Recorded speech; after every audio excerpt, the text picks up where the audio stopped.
Everyone, खाना खजाना bye सुमन में मैं आप सबका स्वागत करती हूँ। आज मैं आपके लिए लाई हूँ अमृतसर की मशहूर फिरनी की रेसिपी।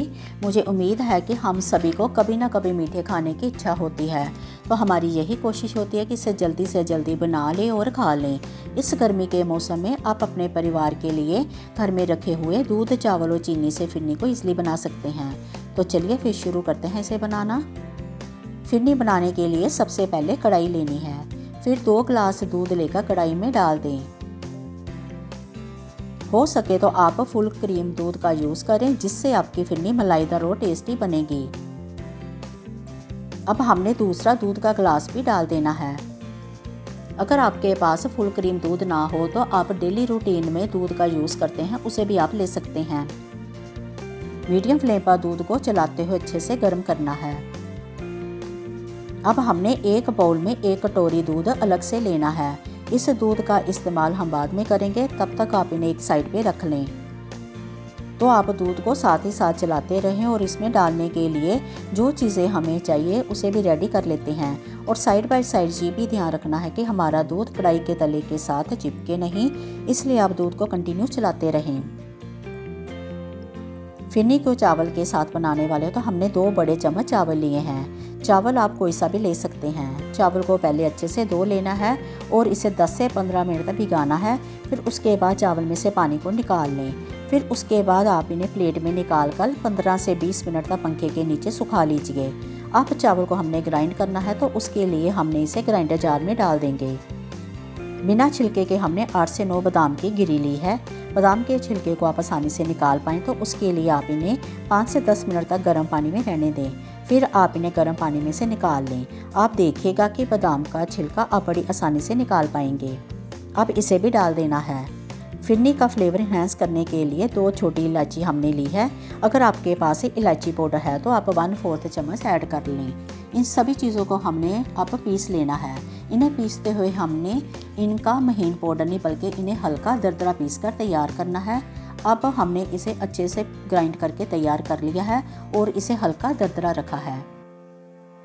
हमने जो दूध एक बाउल में रखा हुआ है तो उसमें पीसे हुए चावल डाल देने हैं। फिर इसे दूध के साथ अच्छे से मिला लें, जिससे दूध में गांठें ना पड़े। अब हमने दूध और चावल को अच्छे से मिक्स कर लिया है।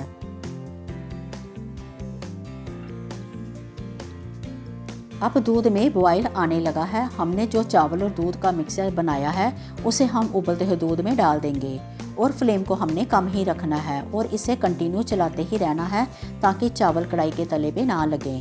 फिरनी में बादाम डालना ऑप्शन है, आप चाहो तो इसे स्किप भी कर सकते हैं, पर मेरी मानो तो आप फिरनी में बादाम जरूर डालिएगा। बादाम डालकर बनाई हुई फिरनी स्मूथ और क्रीमी बनेगी।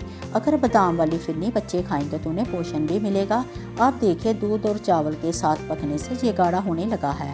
बाजार में मिलने वाली फिरनी आमतौर पर हल्की क्रीमी रंग की होती है, तो कई बार घर में केसर नहीं होता तो बाजार जैसा रंग लाने के लिए 1 चुटकी हल्दी डालकर अच्छे से मिला लें।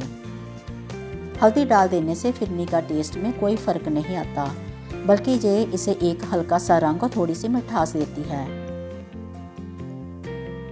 इसी स्टेज पर हम चीनी का यूज़ कर रहे हैं, तो 3 बड़े चम्मच चीनी डाल दें। अगर आप ज़्यादा मीठे के शौकीन हैं तो आप चीनी को बढ़ा लें। अब हमने कम आंच पर चीनी को मेल्ट होने तक कंटिन्यू चलाते रहना है। 3 से 4 मिनट हो चुके हैं और चीनी भी अच्छे से मेल्ट हो चुकी है। 1 से 2 मिनट तक इसे और पकाना है, जिससे पीसे हुए चावल के दाने हल्की आंच पर पकने से ये रबड़ी मलाईदार और गाढ़ी हो जाएगी। इससे ज़्यादा हमें इन्हें नहीं पकाना है। हमारी फिरनी अब पूरी तरह से बनकर तैयार हो चुकी है। अगर आप बाजार जैसा स्वाद घर में चाहते हैं तो जब आप फिरनी को बना लें तब आप इसे मिट्टी के कटोरे में डालकर 3 से 4 घंटे के लिए इसे फ्रिज में ठंडा होने के लिए रख दें। आप भूलकर भी इसे फ्रीज़र में ना रखिएगा, क्योंकि ये बर्फ़ जैसी जम जाएगी और आप इसे खा नहीं पाएंगे।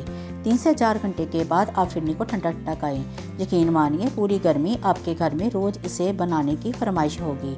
तो चलिए आज ही मलाईदार क्रीमी फिरनी को ट्राई करते हैं।